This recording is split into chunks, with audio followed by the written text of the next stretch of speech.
The sands of time whispered of a new era. Moses, the great liberator, had passed. Now a new leader stood before the Israelites. His name was Joshua. He was a man of courage and conviction. God had chosen him to lead his people into a land flowing with milk and honey. This was Canaan, the promised land. But a formidable challenge awaited them. This land was not empty. It was inhabited by strong and numerous enemies. Joshua faced a test of leadership. He had to unite 12 tribes. They were diverse and often disagreed, yet he had something they all shared.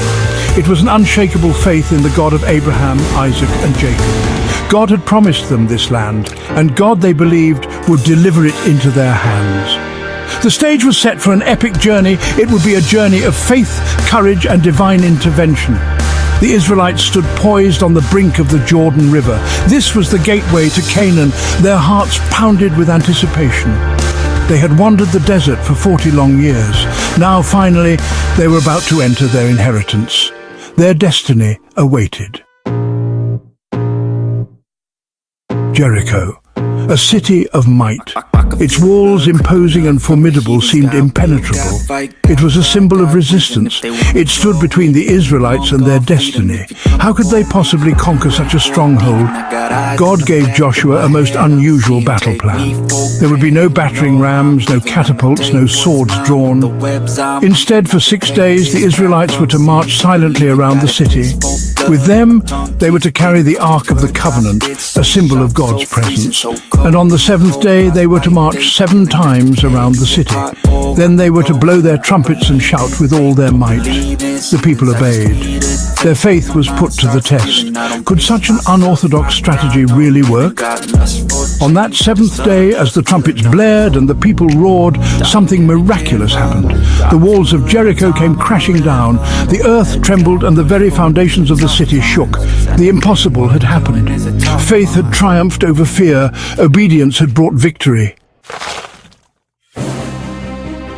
The fall of Jericho sent shockwaves throughout Canaan. The other nations trembled. The God of Israel was clearly a God of power. Joshua, emboldened by this victory, led the Israelites from one conquest to another. Ai, Bethel and Lachish fell before them. The land that God had promised to Abraham centuries earlier was being claimed by his descendants. Their journey wasn't easy. They faced fierce resistance. There were setbacks and disappointments.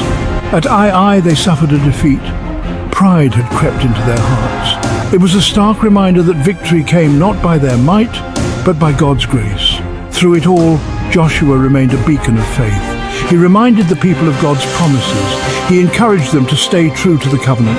He knew that their success depended not on their military strength, but on their obedience to God. Joshua's leadership was unique. He didn't rely on military tactics alone.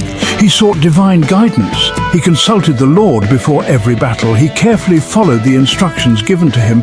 He understood that true victory came from aligning himself with God's plan. His courage wasn't reckless bravado. It was rooted in his unwavering trust in God.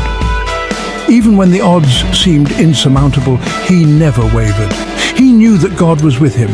That knowledge gave him the strength to face any challenge. Joshua's example teaches us that true leadership requires more than charisma or strategic thinking. It demands a deep and abiding faith. True leaders are those who seek God's will and then courageously pursue it, no matter the cost.